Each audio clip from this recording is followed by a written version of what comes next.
Imagine waking up 5 years from today. You open your eyes to find yourself living the exact life you've always dreamed of. Your career is thriving, your relationships are fulfilling, your health is vibrant, and your mind is at peace. The journey to this moment wasn't accidental. It was intentional. It wasn't achieved through one massive action, but through small, consistent steps taken day after day. This is not just a fantasy. This can be your reality. The difference between where you are now and where you want to be lies in your daily habits. In the next few hours, I'll share with you the 12 fundamental daily practices that have transformed the lives of thousands of successful individuals and how they can transform yours too. What if I told you that the most successful people in the world don't have special powers or extraordinary talents that you don't possess? What if the only real difference between them and you is what they do consistently every single day? Would that change how you approach your life starting right now? The truth is that success in any area of life rarely happens through single dramatic moments of breakthrough. Instead, it's built quietly, methodically, one day at a time through the power of habits. Think about it this way. If you improve just 1% each day, after 1 year, you'll be 37 times better than when you started. Not 365% better, 37 times better. That's the power of compound interest applied to your personal development. Most of us dramatically overestimate what we can accomplish in a day, leading to frustration and disappointment. But we also vastly underestimate what we can achieve in a year of consistent daily action. The habits I'm about to share with you aren't flashy. They won't transform your life overnight. But when practiced consistently, they create a foundation for extraordinary results that will seem almost magical to those who don't understand the process. Consider the mighty oak tree. When you look at a 100-foot oak, what you're really seeing is the culmination of thousands of days of slow, steady growth. Each day, that tree extended its roots a little deeper and stretched its branches a little higher. On any given day, this growth was imperceptible, but over time, those tiny daily improvements created something magnificent. Your life works the same way. The small choices you make today, to read instead of scrolling social media, to exercise instead of watching another episode, to save instead of impulse buying, may seem insignificant in the moment. But these micro-decisions are actually determining your future. Our brains are remarkably adaptable. Each time you repeat an action, the neural pathways associated with that behavior become stronger and more efficient. It's like carving a path through a dense forest. The first time is difficult, requiring conscious effort as you push through the underbrush. The second time is slightly easier as you follow the faint trail from before. By the 10th time, there's a clear path. By the 100th time, there's a well-worn road that's easy to travel without thought. This is how habits form in our brains. What once required willpower and conscious effort eventually becomes automatic, your default response. This is true whether you're forming positive habits like daily exercise or negative habits like procrastination. Your brain doesn't judge the quality of the habit. It simply responds to repetition. The truly life-changing realization is this: you can intentionally design your habits rather than falling into them by default. You can deliberately practice behaviors that will create the future you desire. So why do most people fail to achieve their goals despite understanding this principle? The answer lies in their approach. They try to change too much too quickly. They rely on motivation rather than systems. They focus on the outcome rather than the process. And perhaps most importantly, they don't understand the true nature of habit formation. When you set out to change your life through better habits, you're actually fighting against powerful forces, your existing routines, your environment, and your very identity. Your current habits weren't formed overnight, and new ones won't replace them overnight either. This is why crash diets, extreme exercise programs, and other all-in approaches typically fail. They require more willpower than anyone can sustainably maintain. The myth of overnight success isn't just wrong, it's actively harmful because it sets unrealistic expectations. Behind every overnight success story are years of consistent work that nobody witnessed. The musician who becomes an instant sensation typically spent a decade practicing in obscurity before their big break. The entrepreneur whose company seems to come out of nowhere usually failed at multiple previous ventures before finding the right formula. Understanding this reality isn't discouraging, it's liberating. It means you don't have to be perfect today, you don't need extraordinary willpower or rare talent. You simply need to be slightly better today than you were yesterday, and to sustain that improvement over time. Take a moment now to honestly assess your current reality. Where do you stand in the key areas of your life, your health, relationships, career, finances, and personal growth? Rate each area on a scale of 1 pit. Be brutally honest with yourself. This isn't about judgment, but clarity. You can't navigate to a destination without first knowing your starting point. Now, envision your desired future. What would a 10 look like in each of these areas? Be specific. What would you be doing? How would you feel? Who would be with you? What would your daily life look like? This clarity is essential because you can't hit a target you can't see. The more vivid and detailed your vision, the more your brain will help you identify opportunities to move toward it. The gap between your current reality and desired future might seem vast. That's normal. But remember that this gap isn't crossed in a single bound. It's traversed step by step, day by day, habit by habit. The 12 daily practices I'll share with you are the bridge across this gap. Consider Maria, a client of mine who came to me feeling overwhelmed and stuck. She was 45 pounds overweight, working at a job she hated, and feeling disconnected from her partner. Her initial instinct was to make radical changes, quit her job, start an extreme diet, and confront her partner about all their relationship issues at once. Instead, I guided her to focus on small, daily habits. She began with just 3 daily practices: a 10-minute morning walk, drinking water before each meal, and writing down 3 things she was grateful for before bed. These seemed almost too simple to matter, but she committed to them fully. After a month, these tiny habits had become automatic, and she was ready to add more. 6 months later, she had lost 30 pounds, transitioned to a new department at work that she enjoyed, and had rebuilt connection with her partner through daily intentional conversations. The power of Maria's transformation wasn't in the specific habits themselves, but in how they changed her self-perception. With each small success, she began to see herself as someone capable of positive change. This shift in identity then made additional changes easier. This illustrates a fundamental truth about habit formation. The most effective way to change your habits is to focus on who you wish to become, not just what you want to achieve.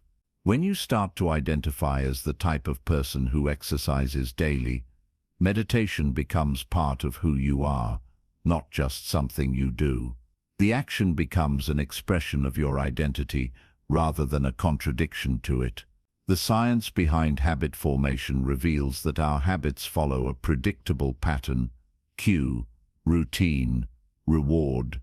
A cue triggers your brain to initiate a behavior because it anticipates a reward. For instance, feeling stressed, cue might lead you to check social media; routine for the dopamine hit of novelty; and connection, reward. To change this habit, you need to keep the same cue and reward, but insert a new routine, perhaps taking 3 deep breaths or going for a quick walk when you feel stressed. Unfortunately, many people rely solely on willpower to change habits, which is a limited resource that depletes throughout the day. This explains why it's easier to stick to your exercise routine in the morning than after a full day of making decisions and resisting temptations. There's a persistent myth that it takes exactly 21 days to form a new habit. This oversimplification came from a plastic surgeon's observations in the 1950s about how long it took patients to adjust to their new appearance. In reality, research shows that habit formation can take anywhere from 18 to 254 days, with an average of 66 days. The time varies based on the person, the specific habit, and the circumstances. Instead of focusing on a specific timeline, concentrate on consistency. A habit practiced imperfectly but consistently will ultimately yield better results than one practiced perfectly but sporadically. Working with your brain rather than against it means understanding how your mind responds to change. Your brain inherently resists change because, from an evolutionary perspective, the familiar is safe and the unknown is potentially dangerous. This is why new habits often feel uncomfortable at first, even when they're positive changes. To overcome this resistance, you can use several strategies. First, make the new habit as easy as possible to begin with, so easy that you can't say no. Want to start running? Begin with just putting on your running shoes and stepping outside for 1 minute. The hardness of getting started often evaporates once you're in motion. Second, attach new habits to existing ones through a process called habit stacking. For example, after I pour my morning coffee, I will meditate for 3 minutes. The established habit, pouring coffee, becomes the cue for the new habit, meditation. Third, design your environment to make good habits easier and bad habits harder. If you want to read more, place books around your home and put your phone in another room. If you want to eat healthier, prep nutritious food in advance and keep it at eye level in your refrigerator. As you prepare to implement these 12 daily habits, it's important to set realistic expectations. You won't master all 12 immediately, and that's not the goal. Begin with 1 or 2 that resonate most strongly with you. Once those become fairly automatic, add another. This gradual approach is far more sustainable than trying to overhaul your entire life at once. Expect resistance from your own mind, from your existing routines, and possibly from people around you who are comfortable with the status quo. This resistance doesn't mean you're doing something wrong. It's a natural part of the change process. Creating an environment that supports your success is crucial. This includes both your physical environment, like removing temptations and adding positive cues, and your social environment. The 5 people you spend the most time with strongly influence your behaviors, attitudes, and results. If possible, surround yourself with people who embody the habits you want to develop. Accountability accelerates habit formation. Share your intentions with someone who will supportively check in on your progress. This could be a friend, family member, coach, or online community. The simple act of knowing someone else is aware of your commitment significantly increases the likelihood you'll follow through. Tracking your progress effectively means focusing on the process, not just the outcome. Don't just measure weight loss, track your daily exercise and nutrition habits. Don't just track income, monitor the daily actions that lead to financial success. The outcomes will come if the process is consistent. The habits I'm about to share have been distilled from studying thousands of successful individuals across various fields. These aren't arbitrary recommendations, but proven practices that create disproportionate returns when implemented consistently. Each habit serves as a keystone that supports multiple areas of your life simultaneously. The first habit, establishing an intentional morning routine, sets the tone for everything that follows. How you start your day determines how you live your life. But before we dive into that, I want you to make a commitment to yourself. Commit not to perfection, but to persistence. Commit to getting back up when you inevitably stumble. Commit to the process, knowing that the results will follow in time. Remember that hypothetical future we imagined at the beginning. That future is being built today, right now, through the habits you choose to practice. The 12 habits we're about to explore are the blueprint for that construction project. They're the daily actions that bridge the gap between your current reality and your desired future. The first daily habit, creating an intentional morning routine, is the foundation upon which all other habits are built. Your morning sets the trajectory for your entire day, influencing your energy, focus, and mindset. Let's explore how to craft a morning routine that serves as a launchpad for exceptional days. The first daily habit, creating an intentional morning routine, is the foundation upon which all other habits are built. Your morning sets the trajectory for your entire day, influencing your energy, focus, and mindset. How do you currently start your day? Are you immediately reaching for your phone, bombarding your brain with information before your feet even touch the floor? Are you rushing through a chaotic morning, already feeling behind before you've truly begun? Or are you taking control of those critical first moments, setting intentions and priming your mind and body for success? The way you start your day is not just a series of actions, it's a powerful statement about who you are and what you value. When you allow external forces, emails, notifications, others' demands to dictate your first waking moments, you're surrendering control of your most valuable asset, your attention. An intentional morning routine reclaims this control.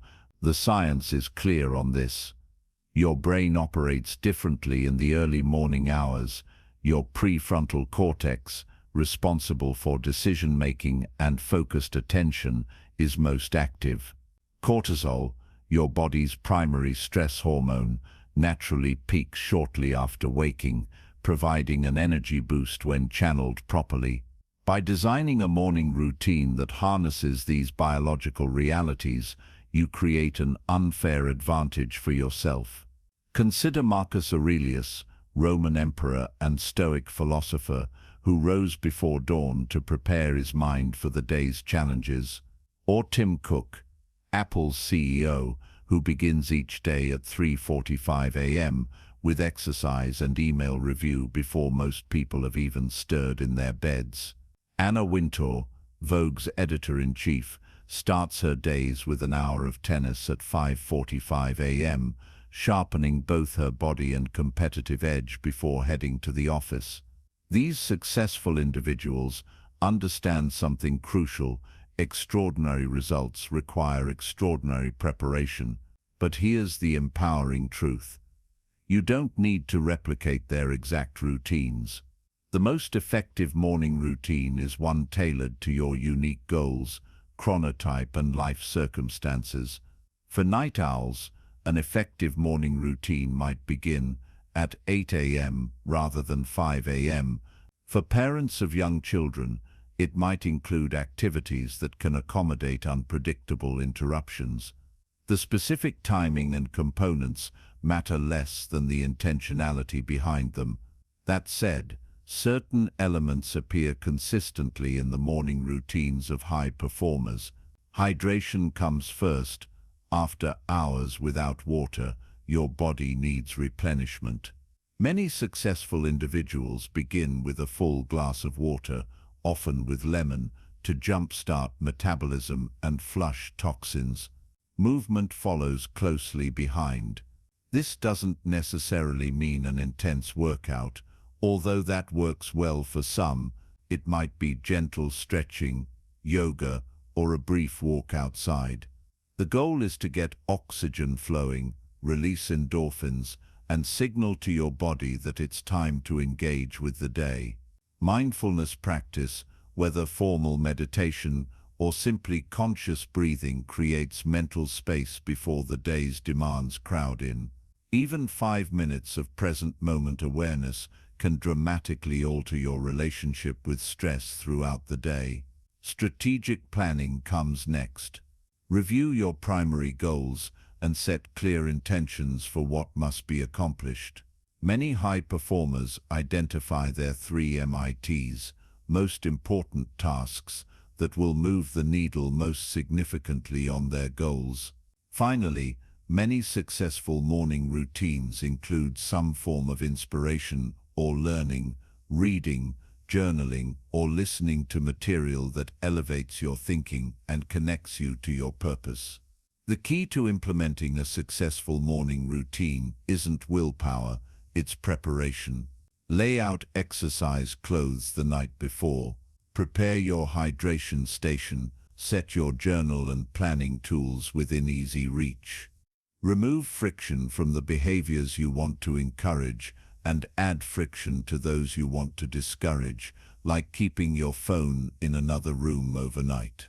Common obstacles to establishing a morning routine include inconsistent sleep patterns, the temptation to check devices immediately upon waking, and the tendency to hit snooze. Combat these by establishing a consistent bedtime, creating a device-free buffer zone of at least 30 minutes after waking, and placing your alarm across the room if necessary. Remember that your morning routine shouldn't feel like punishment. If it does, you won't sustain it. Start with small, manageable changes that feel good.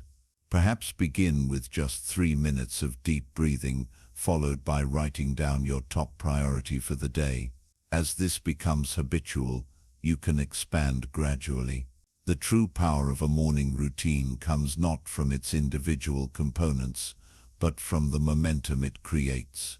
When you win the first hour of your day, you're far more likely to win the remaining hours. Small victories compound, creating a success spiral that propels you forward. Your morning routine doesn't exist in isolation. It's intimately connected to our second essential daily habit, physical movement and body care. How you treat your physical vessel determines to a large extent what's possible in every other dimension of your life. Have you ever noticed how differently you think, feel, and perform when your body is energized versus depleted? The connection between physical vitality and mental performance isn't just anecdotal, it's backed by extensive research. Exercise increases blood flow to the brain, stimulates the release of brain-derived neurotrophic factor, BDNF, often called miracle grow for brain cells, and triggers the production of mood-enhancing neurotransmitters. The mind-body connection is bidirectional. Your thoughts influence your physical state, and your physical state profoundly impacts your thoughts. When you neglect your body, you're simultaneously undermining your mind's capabilities. Conversely, when you nurture your physical health, you're enhancing your cognitive function, emotional resilience, and creative capacity. This isn't about achieving some arbitrary aesthetic standard. It's about creating the energy, clarity, and stamina required to pursue your most meaningful goals. Physical movement isn't separate from your success strategy. It's an essential component of it. The good news: you don't need to become a fitness fanatic or elite athlete to reap these benefits. Research shows that even modest amounts of physical activity yield significant returns. A groundbreaking study published in the journal Neurology found that just 150 minutes of moderate exercise per week improved cognitive function and actually increased brain volume in areas associated with memory and learning. The key is finding movement you genuinely enjoy rather than forcing yourself into activities you dread. Do you love dancing? that counts. Prefer gardening or brisk walking, those work too. The best exercise is the one you'll actually do consistently. Remember, we're building habits that will sustain you for decades, not just for a few motivated weeks. That said, optimal physical care involves variety. Your body thrives with a mix of cardiovascular exercise, strength training, and flexibility work. Each type offers unique benefits. Cardio enhances heart health and stamina. Strength training builds muscle, boosts metabolism, and improves functional capacity as you age. Flexibility work prevents injury and maintains range of motion. If you're currently sedentary, don't fall into the common trap of doing too much too soon. Begin with what exercise scientists call the minimal effective dose, the smallest amount of activity needed to trigger positive adaptation. This might be as simple as a 10-minute walk after dinner or 5 minutes of bodyweight exercises upon waking. Remember, consistency trumps intensity, especially in the early stages of habit formation. As important as movement is, it represents only one facet of body care. Sleep may actually be the most underrated performance enhancer available to you. During deep sleep, your brain consolidates learning, your body repairs tissues, and your hormones rebalance. Chronic sleep deprivation, even mild, significantly impairs cognitive function, emotional regulation, and immune response. Elite performers increasingly recognize sleep not as a necessary inconvenience, but as a competitive advantage. LeBron James reportedly sleeps 12 hours daily during the basketball season. Amazon founder Jeff Bezos prioritizes 8 hours nightly, saying, "Making a small number of key decisions well is more important than making a large number of decisions." To optimize your sleep, establish a consistent bedtime and wake time, even on weekends. Create a sleep sanctuary by keeping your bedroom cool, dark, and quiet. Limit blue light exposure from screens in the hours before bed, as it disrupts melatonin production. Consider implementing a wind-down routine that signals to your body that it's time to transition toward rest. Nutrition completes the physical care trifecta. Your brain consumes approximately 20% of your body's energy, despite comprising only 2% of your weight. The quality of fuel you provide directly impacts cognitive function. While nutritional science continues to evolve, certain principles remain consistent. Emphasize whole, unprocessed foods, ensure adequate protein intake, consume a colorful variety of vegetables and fruits, stay properly hydrated, and limit sugar, which causes energy spikes and crashes. Implementation of this daily habit often faces predictable obstacles. Time constraints represent the most common barrier. Counter this by starting small. Even 5 minutes of movement matters, and by integrating physical activity into existing routines. Walking meetings, desk exercises, taking stairs instead of elevators, these micro-movements add up significantly over time. Energy deficits present another challenge. Paradoxically, the less you move, the less energy you tend to have for movement. Break this cycle by committing to just 2 minutes of activity when motivation is low. Often, once in motion, you'll find the energy to continue. Remember, action precedes motivation more often than motivation precedes action. Social pressure and comparison can also derail physical care habits. In a culture of extreme fitness challenges and transformation photos, it's easy to feel that moderate, consistent effort isn't enough. Reject this false dichotomy. The goal isn't perfection, it's progression. Celebrate improvements in how you feel and function, not just how you look or how your performance compares to others. When you commit to daily physical movement and body care, you're not just changing your body, you're changing your relationship with your body. You're shifting from viewing it as an inconvenient vessel that houses your mind to recognizing it as an integrated system through which you experience and create your life. This shift connects directly to our third essential daily habit, mindfulness practice. In our hyper-connected, constantly stimulated world, the ability to be fully present has become both increasingly rare and increasingly valuable. How often do you find yourself physically in one place but mentally elsewhere? How frequently do you reach the end of your day feeling like you were busy every moment, yet can't quite account for where your time and attention went? Mindfulness, the practice of bringing non-judgmental awareness to the present moment, directly counteracts the fragmented attention that characterizes modern life. It's not about emptying your mind or achieving some mystical state.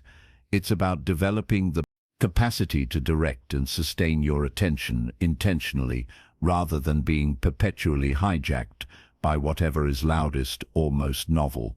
The science supporting mindfulness practice has exploded in recent decades. Brain imaging studies show that regular meditation actually changes brain structure and function. The amygdala, your brain's alarm system, becomes less reactive to stressors. The prefrontal cortex, responsible for executive function, shows increased activity and density. The connection between these regions strengthens, allowing for more thoughtful responses rather than automatic reactions. These neurological changes translate into practical benefits: improved focus, enhanced emotional regulation, reduced stress, better decision-making, and increased cognitive flexibility. In essence, mindfulness practice upgrades your brain's operating system, creating more processing power and efficiency. Despite common misconceptions, effective mindfulness practice doesn't require hours of lotus-positioned meditation. Research shows that even short, consistent sessions yield significant benefits.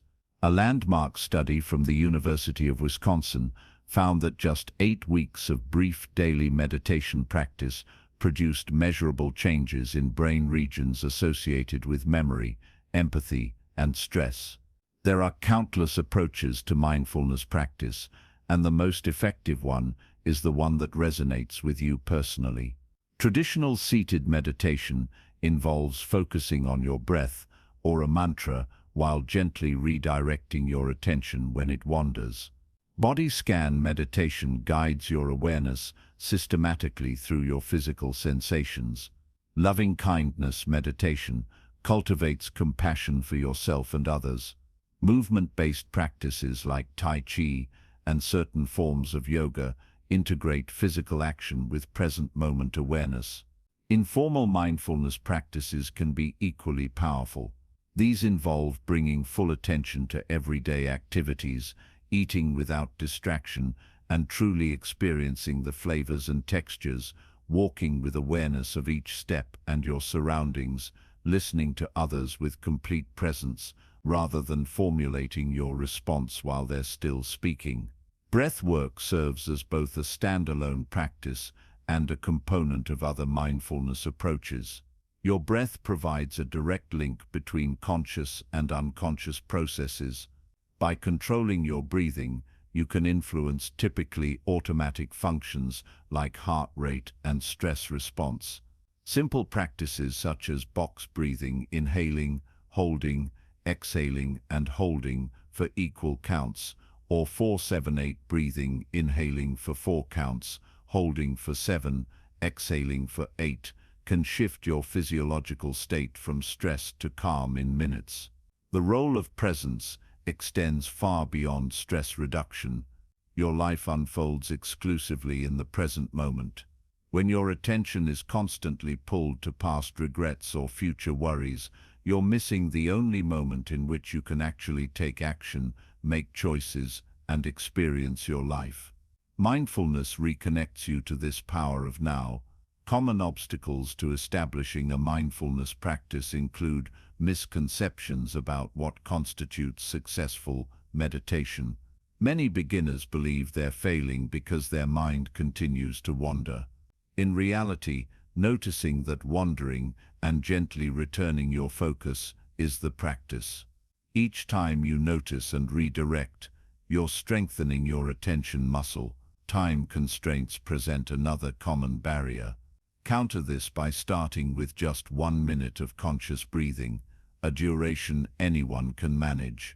Another effective approach is to integrate mindfulness into existing routines, practicing presence while brushing your teeth, showering, or waiting in line. These mindfulness triggers leverage existing habits to support new ones. The mind itself often resists mindfulness practice. When you first attempt to quiet your mental chatter, it may actually seem to intensify. This is normal. You're simply becoming aware of the constant internal dialogue that was always there. Persist through this initial discomfort, and you'll gradually experience greater mental spaciousness. The benefits of mindfulness compound over time. What begins as brief moments of clarity amid mental chaos gradually expands into a more consistent state of present awareness. This expanded consciousness creates space between stimulus and response, space in which you can make choices aligned with your deepest values rather than merely reacting from conditioning or habit. This capacity for conscious choice dovetails perfectly with our fourth essential daily habit, purposeful learning. In an era of exponential change, your ability to continuously update your knowledge and skills determines your relevance and effectiveness. When was the last time you intentionally learned something new, not passively consuming information, but actively engaging with ideas that stretched your understanding or capabilities? In today's knowledge economy, your capacity to learn effectively, to absorb, integrate, and apply new information may be your most valuable professional asset. Continuous learning is no longer optional in a world where the half-life of professional knowledge is rapidly shrinking. According to research from Deloitte, the half-life of technical skills is now approximately 2.5 years. This means that half of what you know today in your technical domain will be obsolete in 30 months unless you actively refresh your knowledge. This reality represents both a challenge and an opportunity. Those who commit to lifelong learning gain an insurmountable advantage over those who rest on their educational laurels. The good news: we now have unprecedented access to learning resources, world-class courses from top universities, expert-led workshops, books distilling decades of wisdom, all available at minimal cost and often instantaneously. Creating a personalized learning curriculum begins with clarity about your goals. What skills would most significantly advance your career or personal projects? What knowledge gaps are holding you back? What subjects naturally spark your curiosity? Effective learning isn't random, it's strategic and cumulative. Many professionals make the mistake of focusing exclusively on technical or domain-specific knowledge while neglecting foundational meta skills that apply across disciplines. Include critical thinking, effective communication, emotional intelligence, and systems thinking. Often, these transferable skills yield greater long-term returns than narrowly specialized knowledge. The distinction between passive and active learning is crucial. Passive learning, simply reading or listening without engagement, typically yields poor retention. Information passes through your awareness without creating lasting neural pathways. Active learning, by contrast, involves interaction with the material, questioning, connecting ideas, applying concepts to real situations, teaching others what you've learned.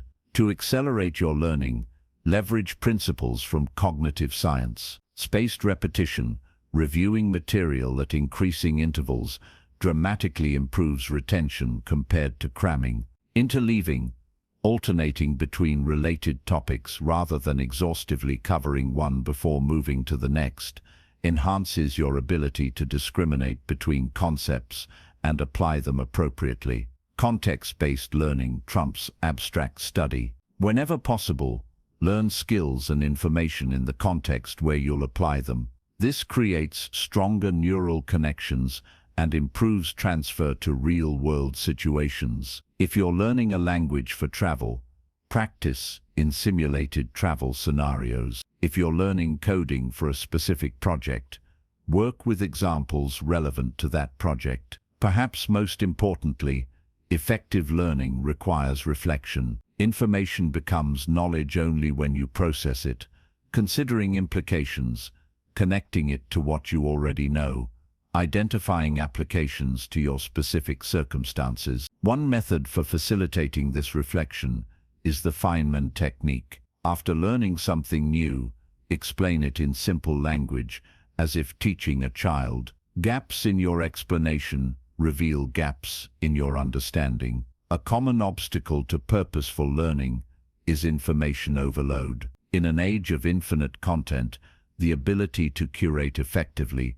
to distinguish between essential knowledge and interesting but ultimately unproductive diversions becomes critical. Before diving into a new book, course or article, clarify the specific value you expect it to provide. Be ruthless about abandoning resources that don't deliver this value.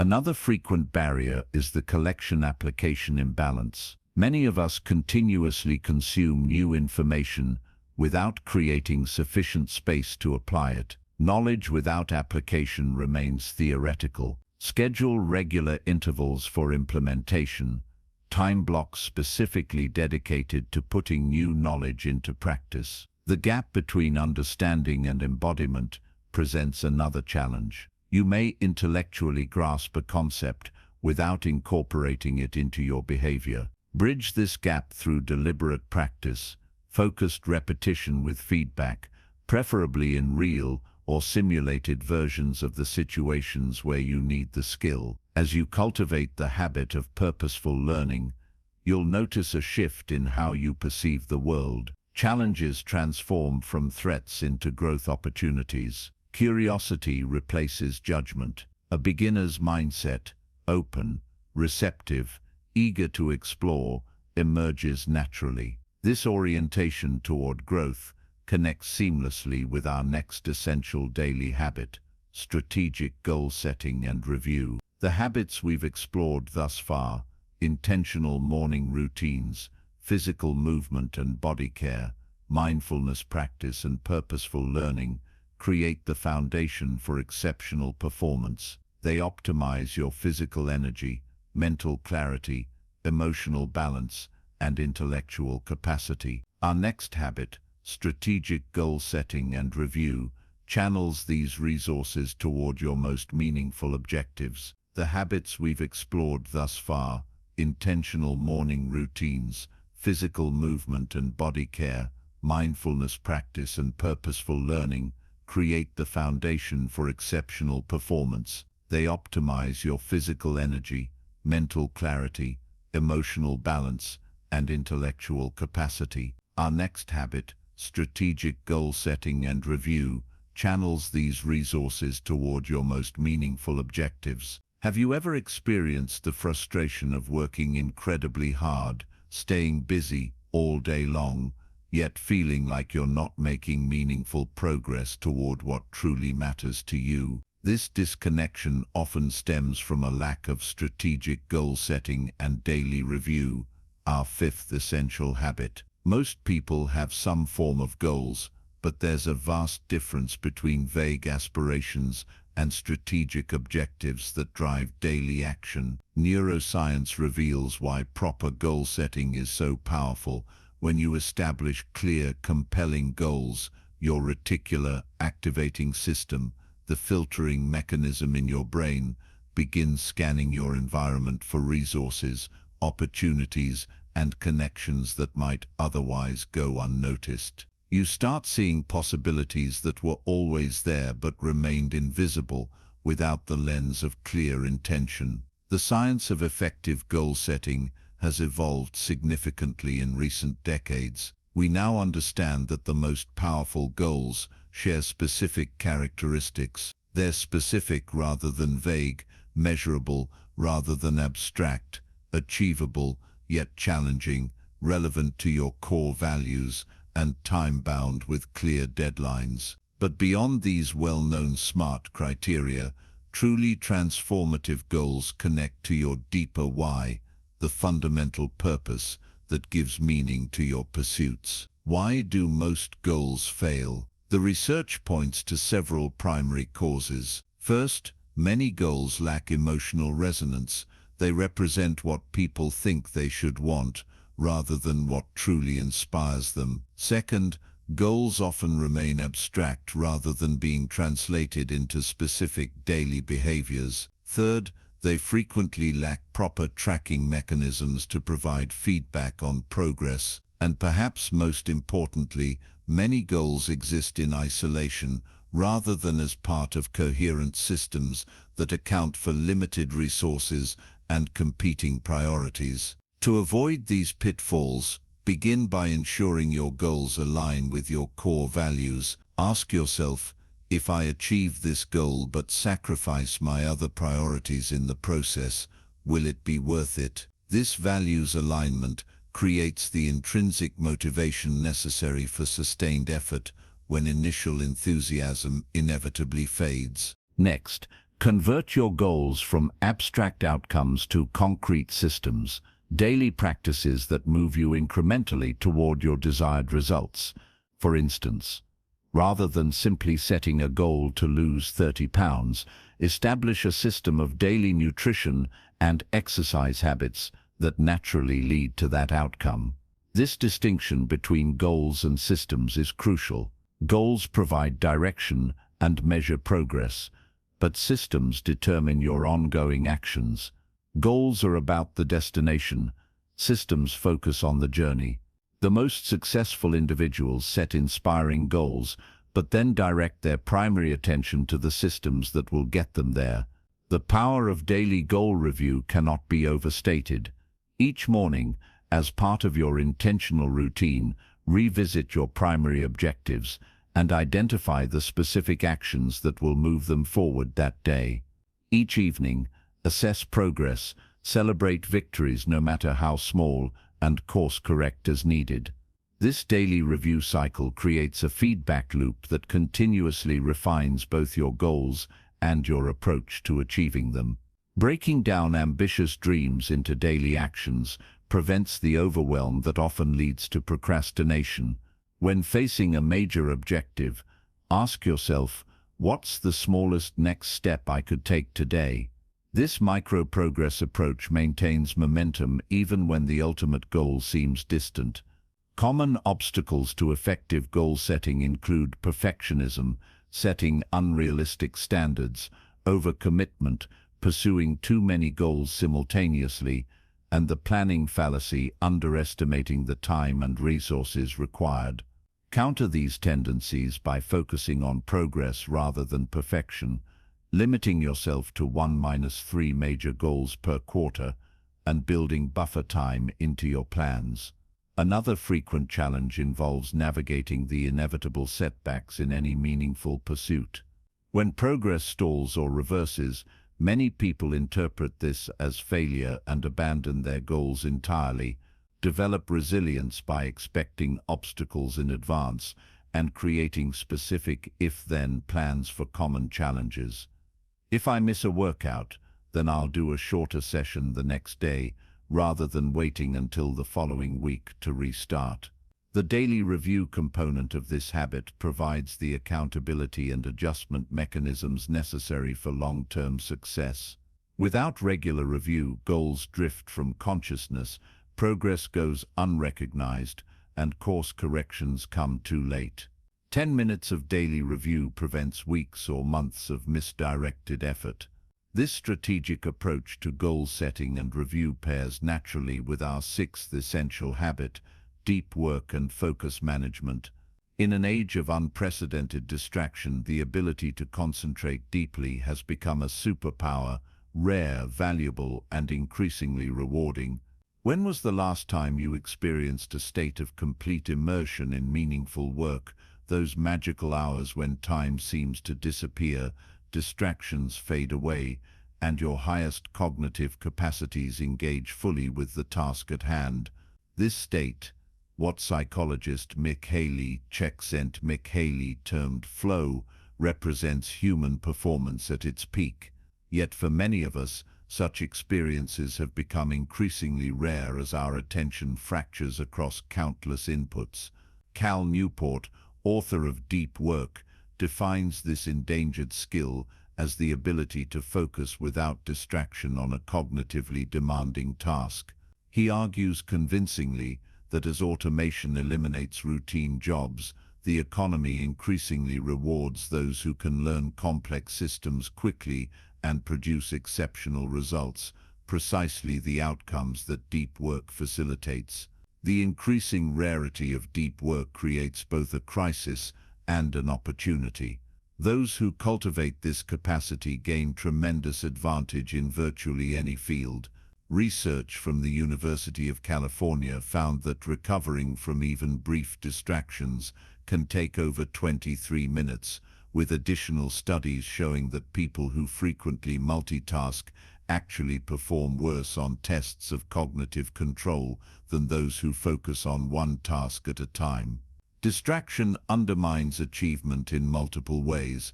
Beyond the obvious inefficiency of task switching, it prevents you from reaching the deeper levels of analysis and creativity that emerge only after sustained concentration.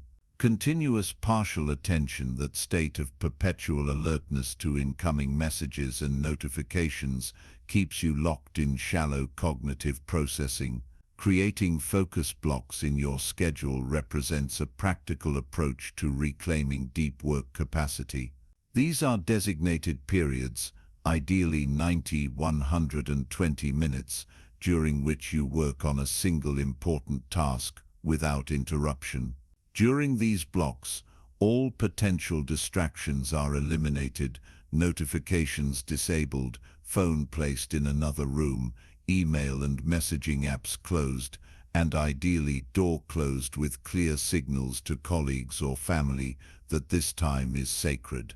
For maximum effectiveness, schedule these focus blocks during your peak cognitive hours, the time of day when your mental energy naturally reaches its highest point.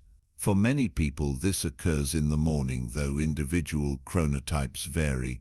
Reserve these prime hours for your most important creative and analytical work, rather than reactive tasks like email and administrative duties. Digital minimalism offers powerful strategies for protecting your attention from technological hijacking. This philosophy involves being intentional about which technologies you use and how you use them, recognizing that many digital tools are designed specifically to capture and monetize your attention rather than serve your deeper goals.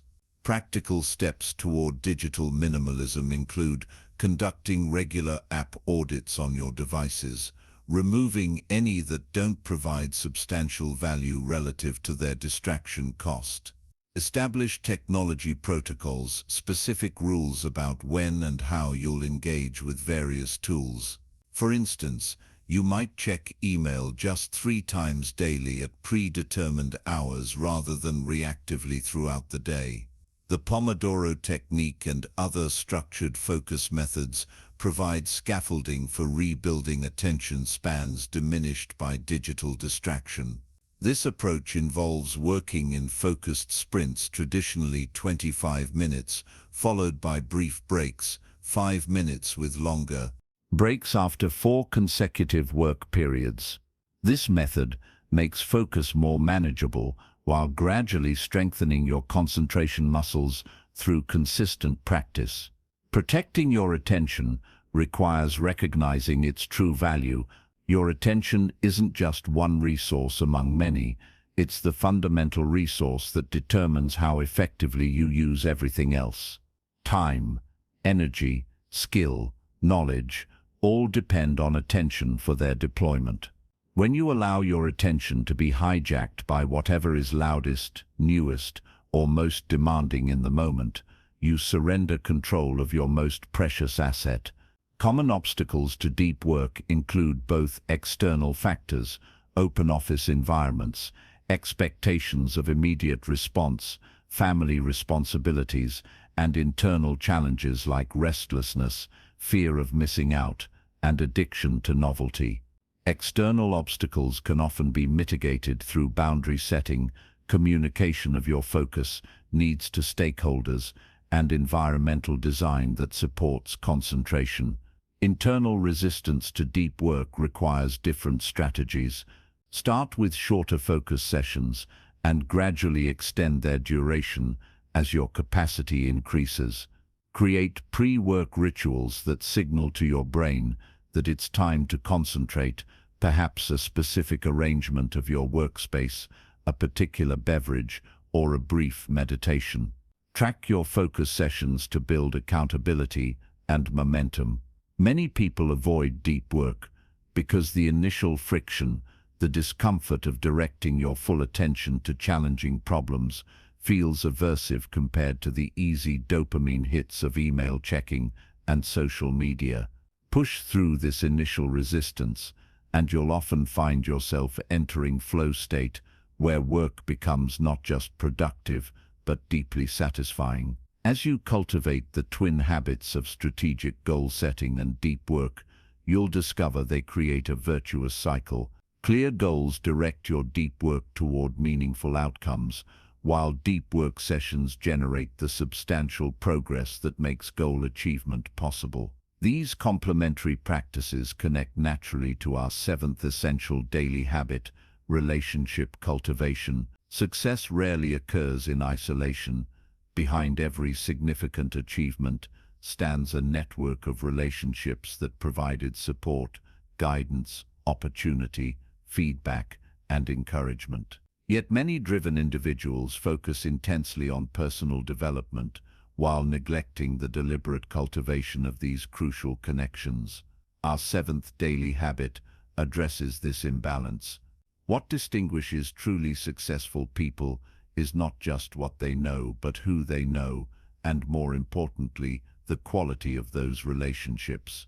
Research from Harvard's Grant study, which followed participants for over 80 years, concluded that the single greatest predictor of happiness and fulfillment was the strength of relationships. Beyond personal satisfaction, strong relationships correlate with better health outcomes, greater resilience during challenges, and enhanced professional opportunities. Your social circle shapes your future in profound ways. As entrepreneur Jim Rohn famously observed, "You are the average of the 5 people you spend the most time with." This isn't just motivational rhetoric. It's supported by research showing that behaviors, attitudes, and even health factors spread through social networks. Obesity, smoking, happiness, and financial habits all show contagion patterns within relationship circles. Daily practices for strengthening key relationships need not be time-consuming to be effective. Small, consistent actions often yield greater results than sporadic grand gestures. A daily text expressing specific appreciation to someone in your life, a quick voice note of encouragement, scheduling regular check-ins with mentors or team members, these micro-investments compound dramatically over time. The concept of relationship bank accounts provides a useful framework. Every positive interaction makes a deposit, while neglect or negative encounters make withdrawals. The goal isn't a zero balance, but a substantial surplus that sustains relationships through inevitable conflicts and challenges. Daily deposits, no matter how small, gradually build relationship capital that proves invaluable when you need support, advice, or opportunities. Setting boundaries with energy-draining people represents an equally important aspect of relationship cultivation. Not all connections contribute positively to your growth and well-being. Some deplete your resources without reciprocity, undermine your confidence, or steer you away from your authentic path. Identifying these relationships and consciously limiting their impact, whether through reduced exposure, clear boundary setting, or in some cases complete separation, frees energy for more nourishing connections. The power of mastermind groups has been recognized since Napoleon Hill documented their impact nearly a century ago. These structured peer relationships bring together individuals with diverse skills but shared commitment to growth. Meeting regularly to share challenges, brainstorm solutions, celebrate wins, and hold one another accountable, effective mastermind participants achieve far more than they could in isolation. Mentorship accelerates growth through access to hard-won wisdom. Finding appropriate mentors, individuals who have already achieved what you aspire to, provides shortcuts around common pitfalls and exposes you to higher standards of performance. Contrary to popular belief, effective mentorship need not involve formal arrangements. Reading the autobiographies of potential mentors, studying their methods, and applying their principles creates a form of virtual mentorship that yields many of the same benefits. Modeling success through relationships involves consciously observing and selectively adopting the practices, mindsets, and strategies of those achieving results you desire. This isn't mindless imitation but thoughtful adaptation, extracting principles that align with your values and circumstances while discarding elements that don't fit your unique situation. Implementation obstacles for relationship cultivation include time constraints, geographical limitations, introversion, and fear of rejection.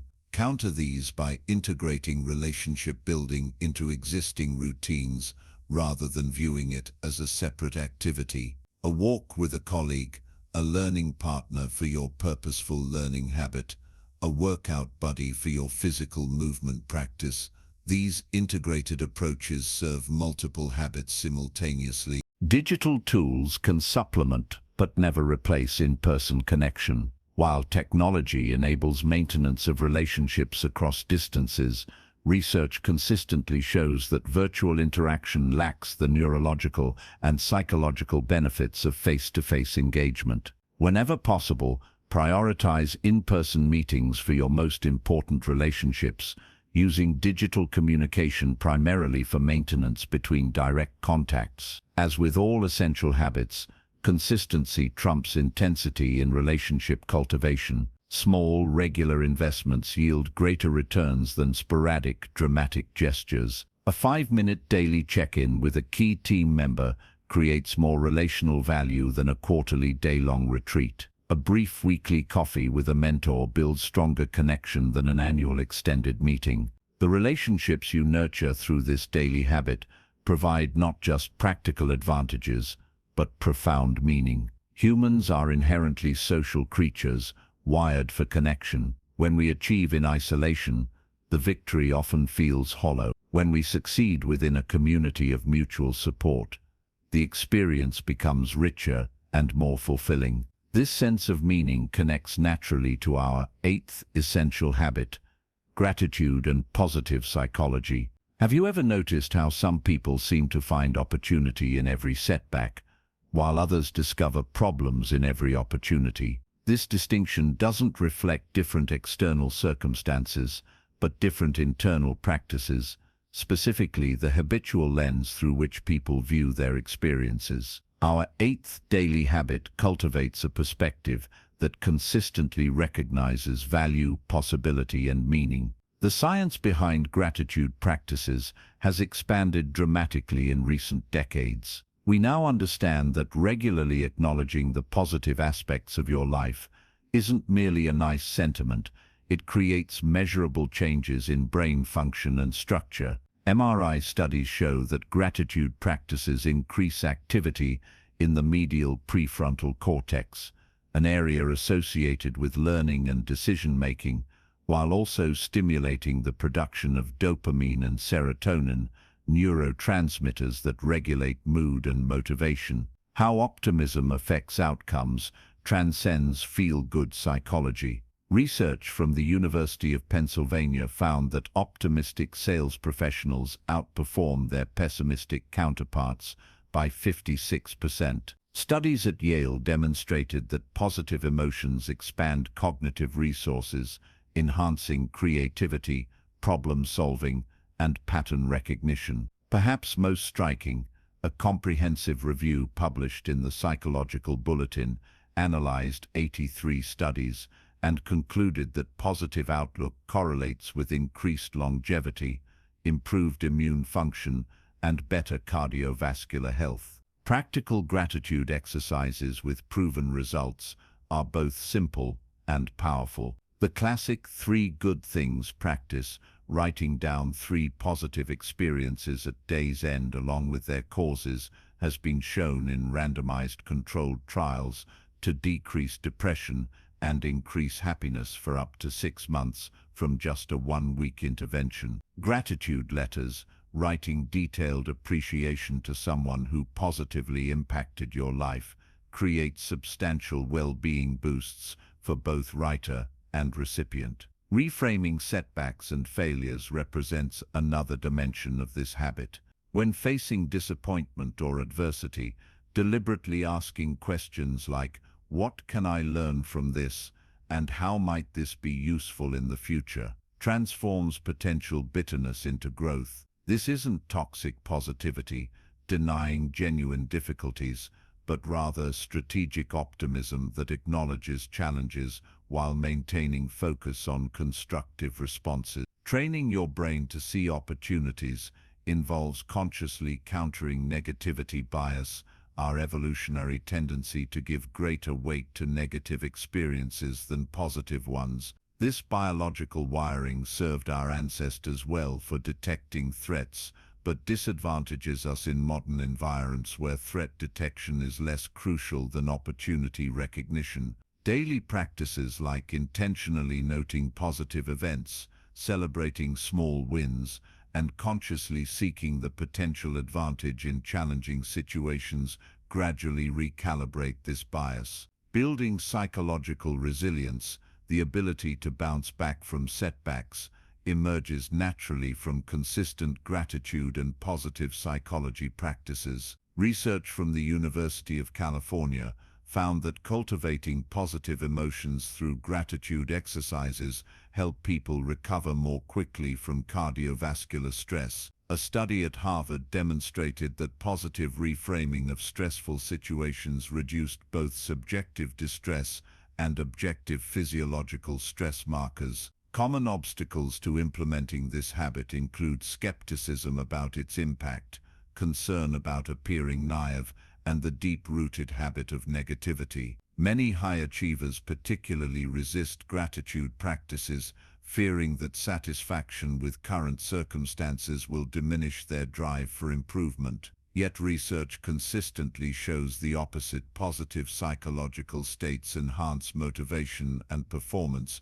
rather than undermining them. Another implementation challenge involves maintaining authenticity. Forced positivity, attempting to manufacture gratitude or optimism without genuine feeling, creates internal dissonance that diminishes well-being. Instead, begin with simple acknowledgement of small genuine positives, perhaps a comfortable bed, a cup of coffee, or a moment of connection. As this practice develops, your capacity to recognize and appreciate more subtle positive elements naturally expands. This habit interacts synergistically with previously discussed practices. Morning routines often incorporate gratitude reflection. Mindfulness practice enhances your ability to notice positive experiences in real time rather than rushing past them. Physical movement generates endorphins that facilitate positive emotional states. Strategic goal setting creates progress that warrants celebration. As you cultivate gratitude and positive psychology as a daily habit,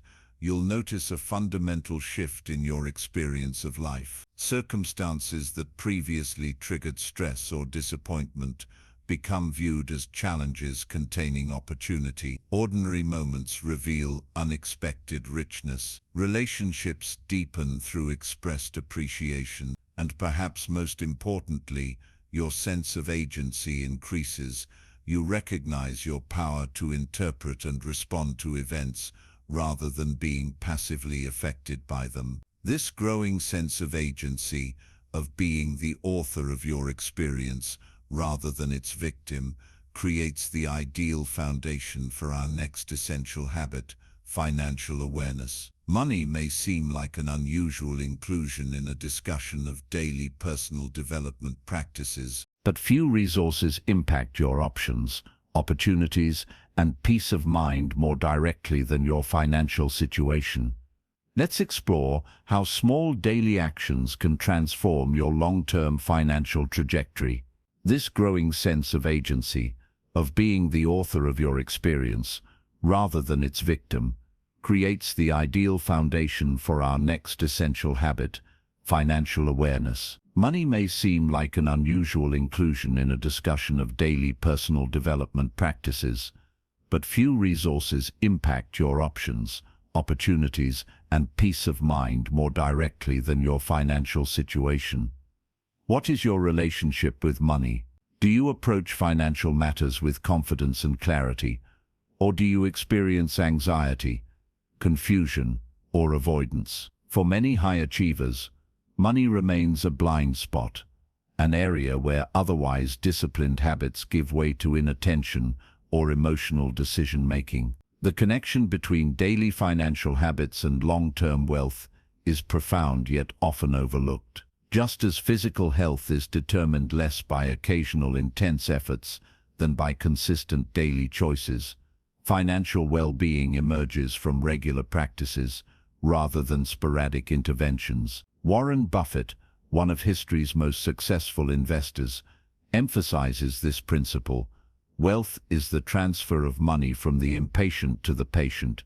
Creating a daily money mindfulness practice doesn't require extensive time or financial expertise. Begin with simple awareness, checking account balances, tracking expenses, reviewing financial goals, or reading about financial concepts for just 5 minutes. This brief daily engagement prevents the cognitive and emotional disconnection that leads to poor financial choices. Small decisions that lead to financial freedom often appear insignificant in isolation.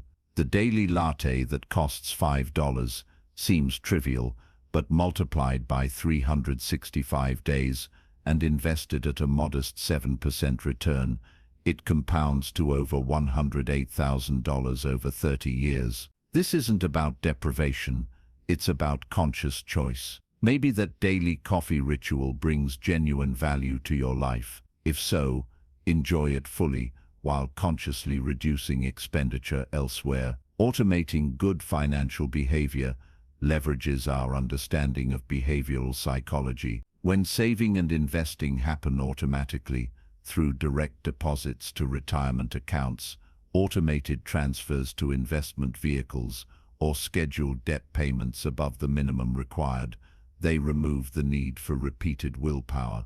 You make the right decision once, and it executes consistently without ongoing mental effort.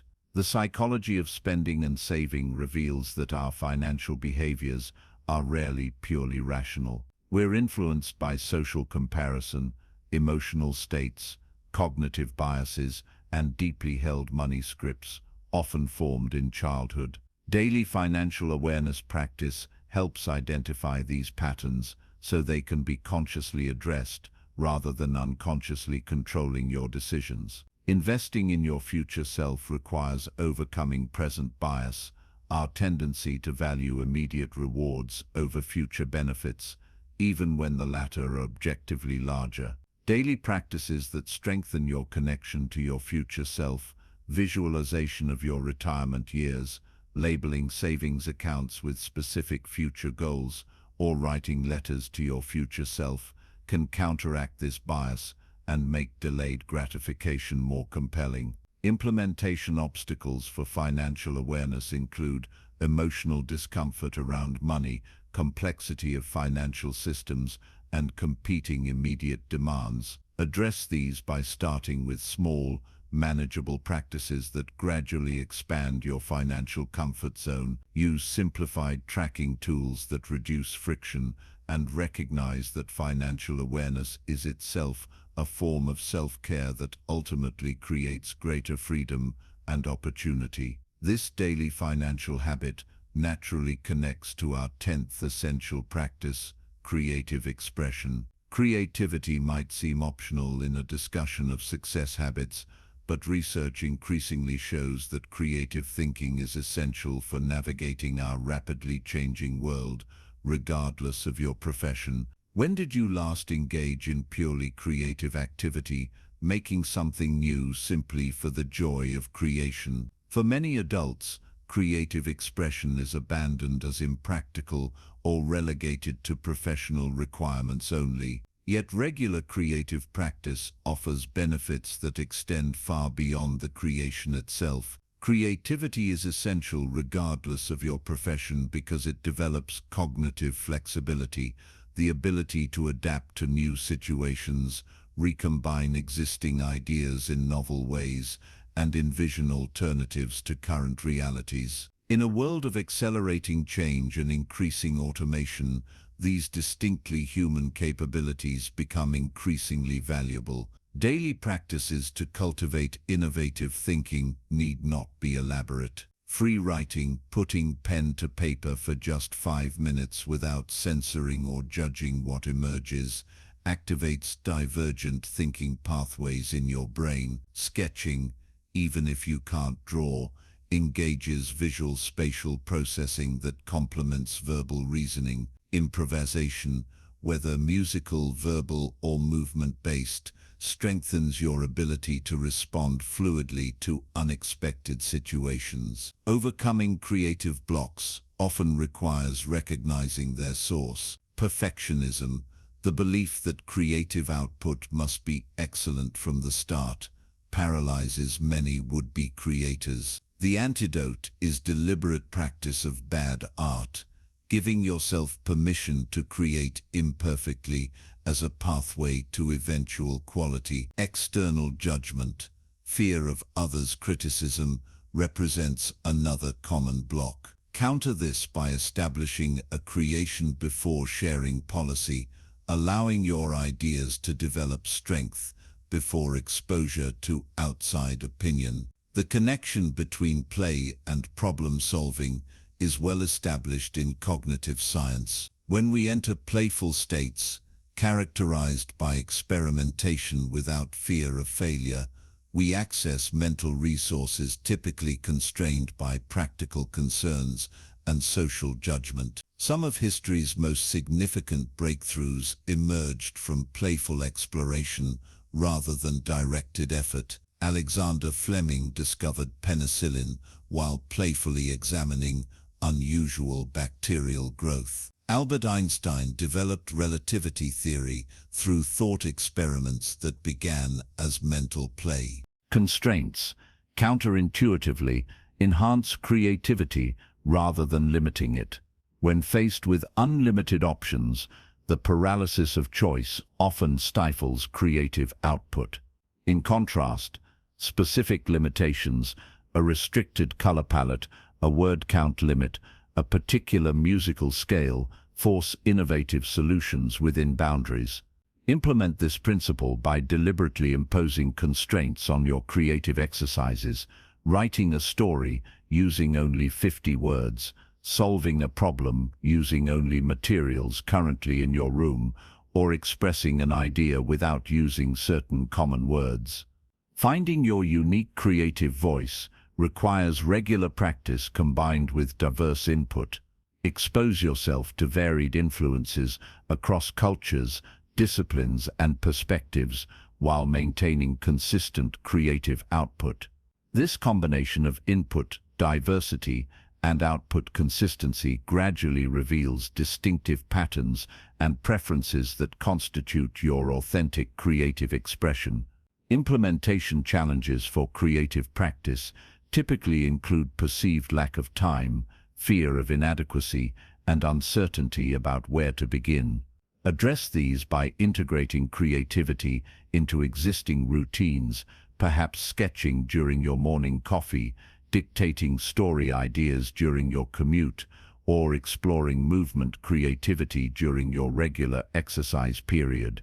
Start with forms that feel accessible rather than intimidating, and recognize that creative capacity, like any skill, develops through practice rather than emerging fully formed. The benefits of regular creative expression extend beyond the obvious enhancement of innovative thinking. Creative practice reduces stress, increases self-awareness, provides healthy emotional outlets, and often creates flow states associated with peak psychological well-being. These benefits complement and enhance the other essential habits in our system.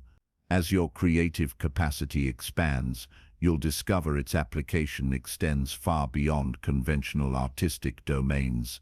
Problem solving, relationship conflicts, career challenges, personal growth obstacles, all respond to creative approaches that identify novel options beyond the immediately obvious. This expanded perspective creates natural connection to our 11th essential habit, service and contribution. What impact do you want your life to have? How do you want to be remembered? What contribution do you hope to make to the lives of others and to the world beyond yourself? These questions may seem abstract or distant from daily habits, but our 11th essential practice, service and contribution, brings them directly into daily action. The relationship between giving and receiving reveals a counterintuitive truth. Those who contribute most to others' well-being often experience the greatest personal fulfillment. This isn't mere philosophical speculation, but documented scientific finding.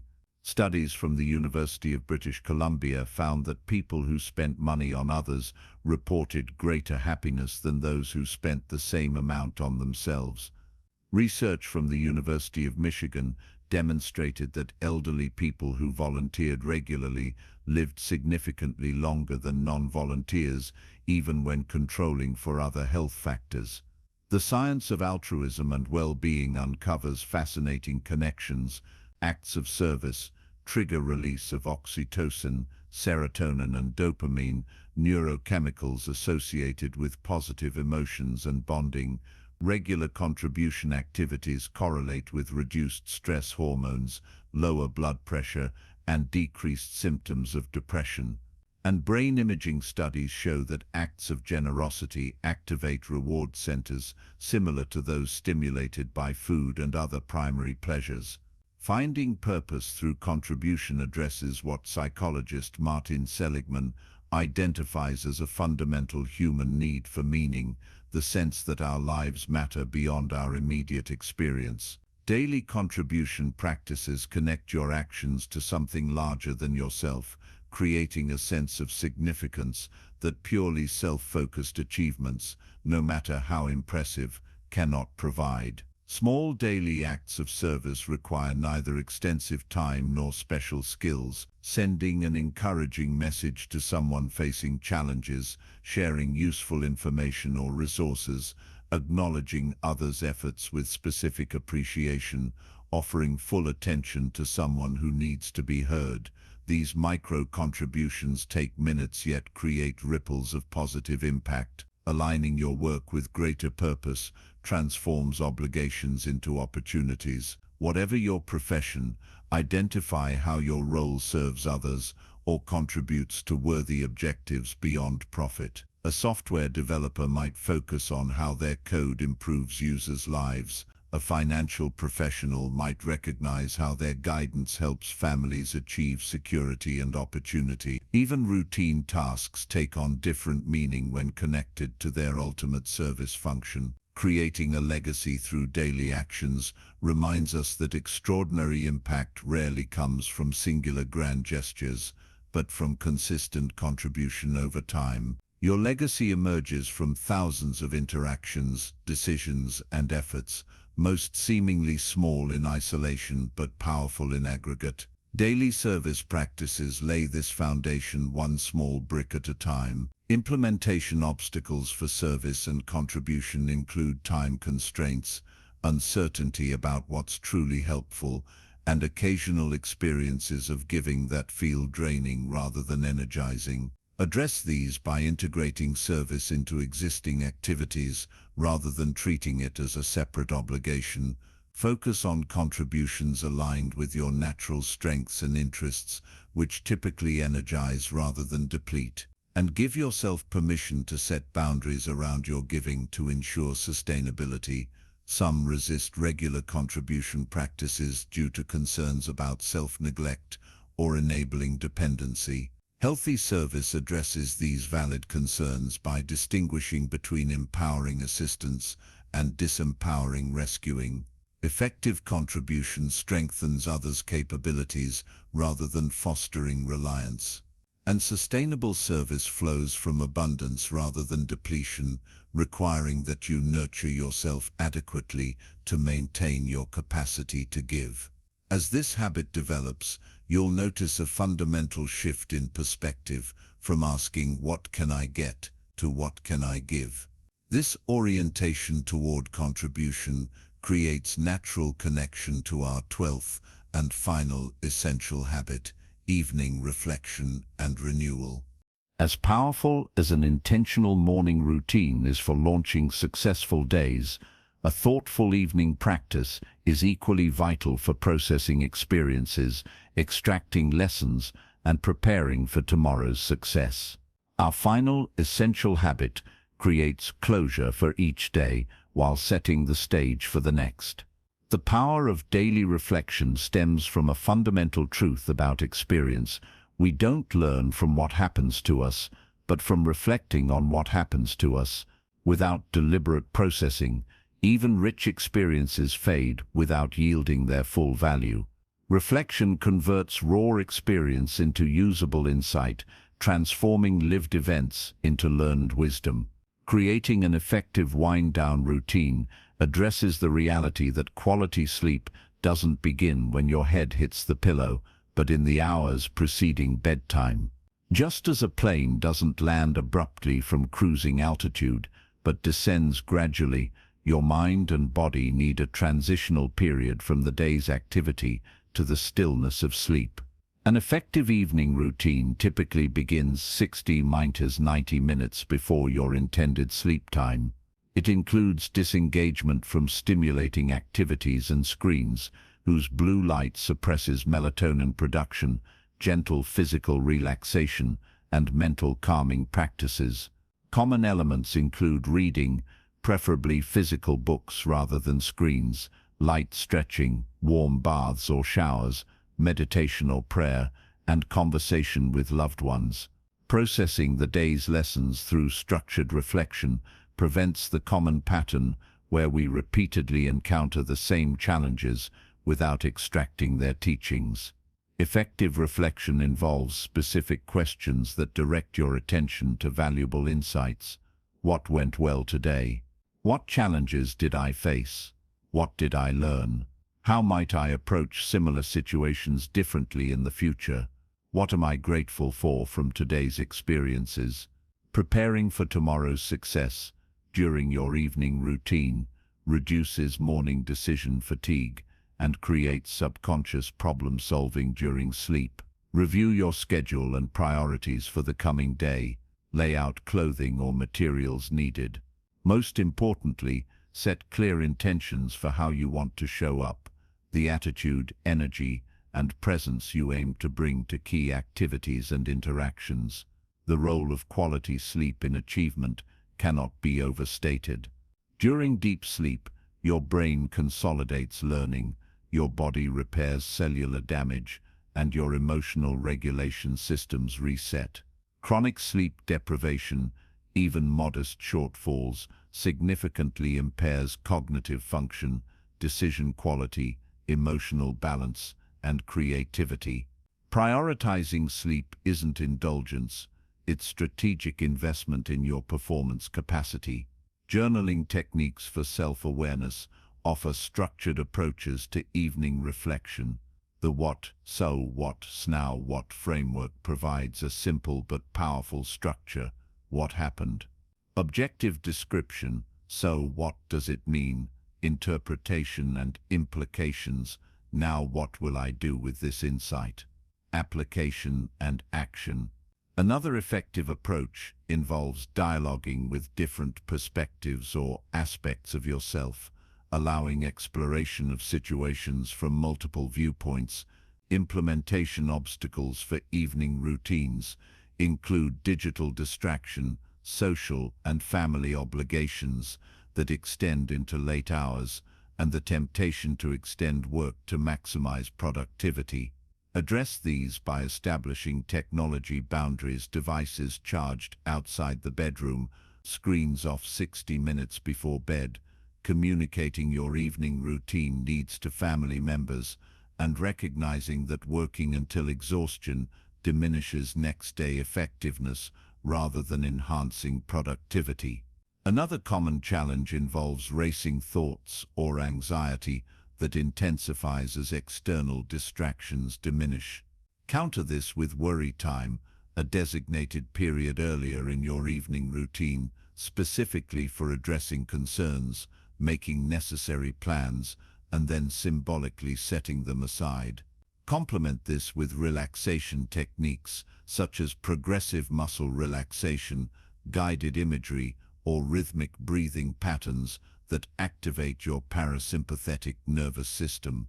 Your evening routine creates natural completion for each day while setting the stage for tomorrow's success. This cyclical process, intentional beginnings, purposeful middles, and reflective conclusions, establishes a rhythm of continuous growth and renewal. Each day becomes not just a unit of time, but an integrated component of your larger life journey.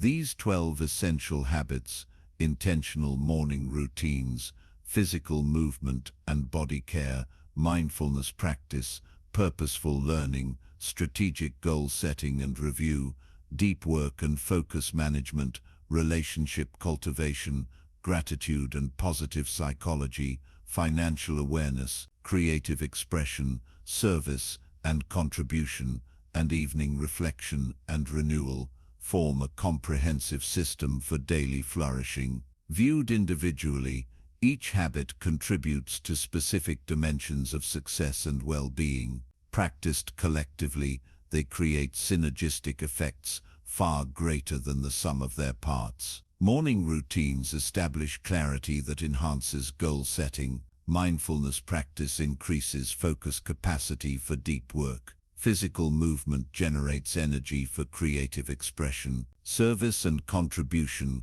create meaningful application for your developing capabilities. The integration of these practices doesn't happen automatically or simultaneously. It requires intentional implementation, beginning with habits most relevant to your current challenges and opportunities. Consider which of these 12 areas, if strengthened, would most significantly impact your life right now. Begin there, establishing that practice firmly before adding others. The journey toward mastery of these habits follows what we might call the crawl, walk, run approach. In the crawling phase, focus on consistency of minimum viable practice rather than perfection or duration. A 3-minute meditation practiced daily yields greater benefit than an hour-long session done sporadically. Walking means expanding the duration and depth of your practice while maintaining consistency. Running represents the integration of the habit into your identity.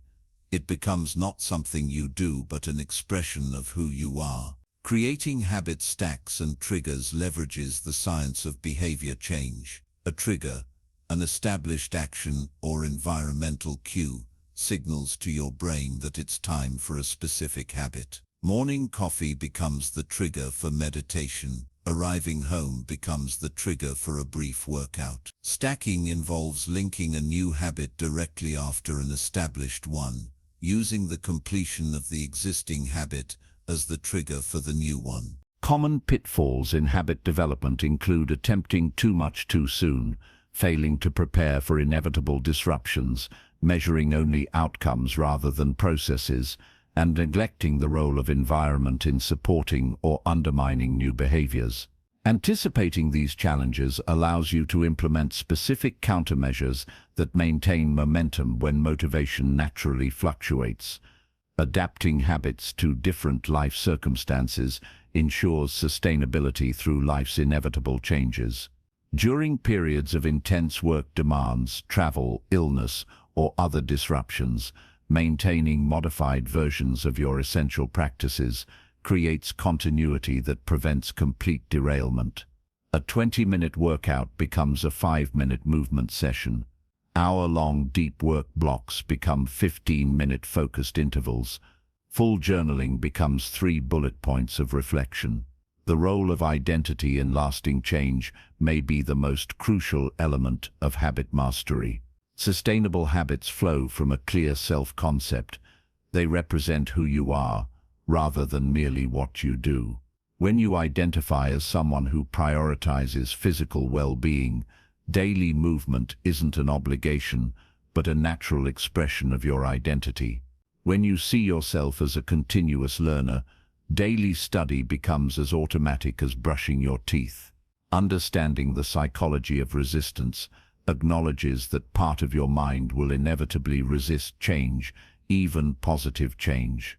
This resistance springs from your brain's primary directive, maintaining homeostasis or current equilibrium.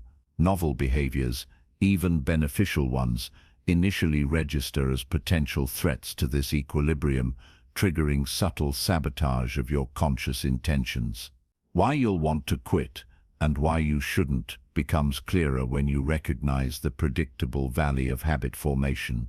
Initial enthusiasm provides momentum, but as that fades and before the intrinsic rewards of the habit fully manifest, you enter a period where continuation requires pure commitment. This valley, where effort seems high and rewards seem distant, is precisely where most habit attempts fail, and also exactly where pushing through creates the neural reorganization that leads to automaticity. Strategies for getting back on track after failure recognize that perfect consistency is neither possible nor necessary. The real measure of habit mastery isn't unbroken adherence, but recovery rate, how quickly you resume the practice after inevitable disruptions. Implement a specific restart protocol. If you miss a day, commit to resuming immediately at a reduced threshold, half the usual duration or intensity, to rebuild momentum.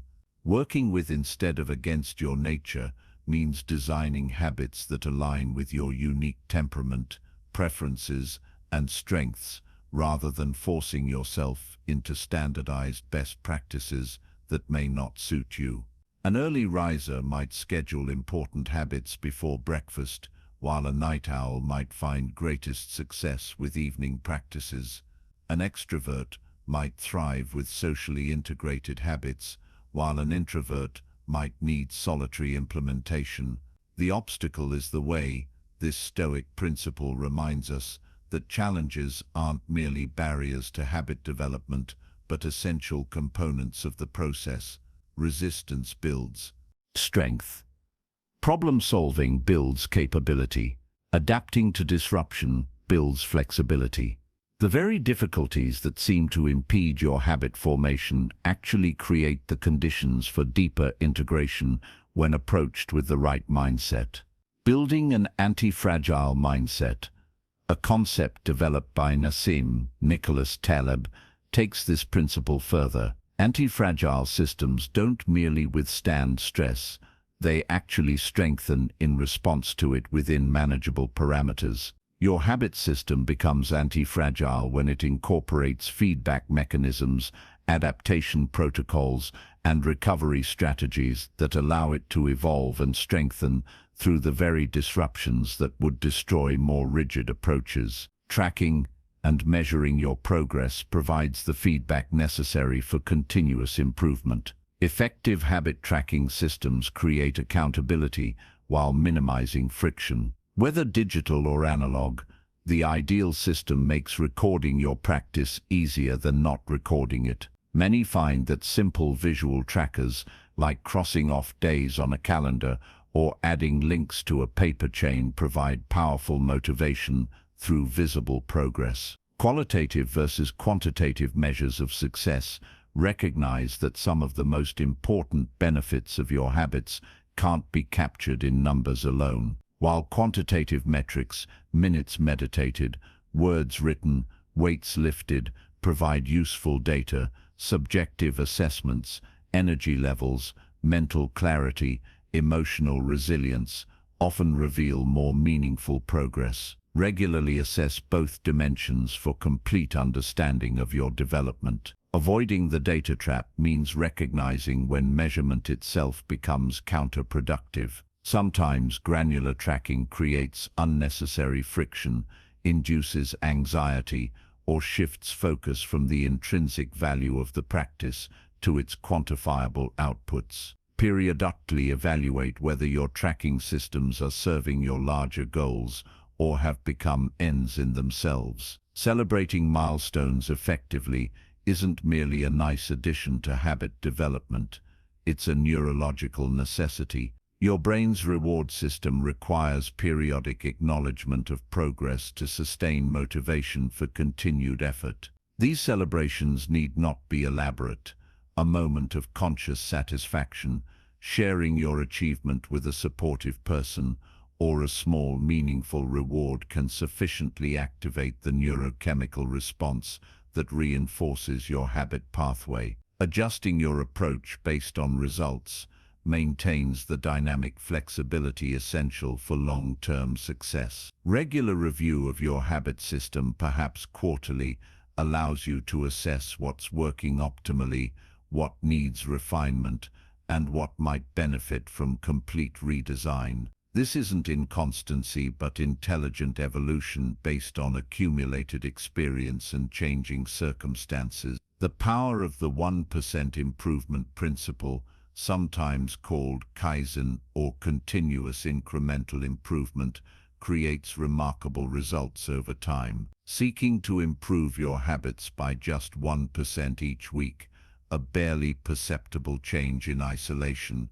compounds to a 70% improvement over a single year. This approach removes the pressure of dramatic transformations while ultimately producing them through consistent small advancements. How these habits will evolve as you grow reflects the recursive nature of personal development. As your capacity expands through consistent practice, the same habits take on new dimensions and depths. Beginning meditation might focus on basic attention training, while advanced practice explores subtle aspects of consciousness. Initial financial awareness might center on basic tracking, while developed practice involves sophisticated wealth strategy. The form evolves while the essence remains. Creating your personal manifesto for daily living crystallizes the principles and priorities that guide your habits. This isn't a rigid document, but a living declaration that articulates your deepest values, highest aspirations, and fundamental commitments. Revisited regularly as part of your reflection practice, this manifesto provides both inspiration during challenges and a touchstone for decision-making when competing priorities arise. Becoming the architect of your ideal life represents the ultimate purpose of these 12 essential habits. They aren't arbitrary disciplines but deliberate tools for conscious creation, the means through which you transform abstract vision into lived reality. Each small daily action represents a brick in the structure of the life you're building, seemingly modest in isolation but formidable in aggregate. Teaching and sharing your journey with others creates mutual benefit. Articulating your practices to others clarifies your own understanding. Sharing struggles normalizes the challenges inherent in growth. Celebrating successes together amplifies their reward value, and witnessing others' transformation through implementing principles you've shared creates meaning beyond personal achievement. The compounding returns of your daily practices extend far beyond their immediate domains. Physical habits enhance cognitive function. Mindfulness practices improve relationships. Learning habits boost creative capacity. Financial habits create freedom for contribution. These cross-domain benefits multiply over time, creating an integrated life where distinct practices mutually reinforce one another toward comprehensive flourishing. Remember that hypothetical future we imagined at the beginning, waking up 5 years from now to find yourself living the life you've designed. That future remains perpetually available, not through dramatic intervention, but through the accumulated power of these 12 daily habits. The path between your current reality and that envisioned future consists of approximately 1,825 days, each one offering the opportunity to implement these essential practices. The choice is yours. Not a single dramatic choice, but thousands of small daily choices that ultimately determine who you become and what you create. Your future self is watching these choices, hoping you'll make the ones that lead to their liberation and empowerment. Each time you choose the intentional morning routine over the reactive start, each time you opt for movement over inertia, each time you select deep work over distraction, you're voting for that future self's fulfillment. This isn't about perfection, it's about direction. It's about the gradual accumulation of small positive choices that eventually create massive transformation. 5 years from now, you will arrive at some destination. The only question is whether it will be one you've consciously chosen and created through these essential daily habits, or one you've drifted into through their absence. Choose the path of intentional creation. Implement these 12 daily habits. Adav Date space. Become the architect of your ideal life. Your future self is counting on you, and the first moment of that creation begins now. What small action will you take today? Let me take you through a journey of transformation, a path that turns vision into tangible results. At its core, implementation is about bridging the gap between what we know and what we actually do. It's easy to create elaborate plans, to sit in boardrooms and craft beautiful strategies. But the real magic happens when those plans leap off the whiteboard and into the world of action. Think about the most successful people you know. What sets them apart isn't just their intelligence or their ideas, it's their relentless commitment to turning those ideas into reality. Implementation is the difference between potential and performance, between wishful thinking and meaningful change. Consider the art of breaking down complex goals into actionable steps. It's like solving a massive puzzle where each piece represents a specific action, a targeted effort. The key is to create a system so clear, so precise, that even the most complex objectives become manageable. We're not talking about massive leaps, but strategic, calculated moves that compound over time. But here's the crucial insight. Implementation isn't just about doing things. It's about doing the right things, in the right way, at the right time. It's a delicate dance of strategy, timing, and execution. Imagine a symphony orchestra. Each musician plays their part, but it's the conductor who ensures every note comes together in perfect harmony. That's what masterful implementation looks like. Let's dive deeper into the mechanics of effective implementation. It starts with absolute clarity. You must have a crystal clear vision of what you want to achieve. Ambiguity is the enemy of execution. Every goal needs to be so precisely defined that it becomes almost tangible. You can almost reach out and touch it. Next comes the critical skill of prioritization. Not all tasks are created equal.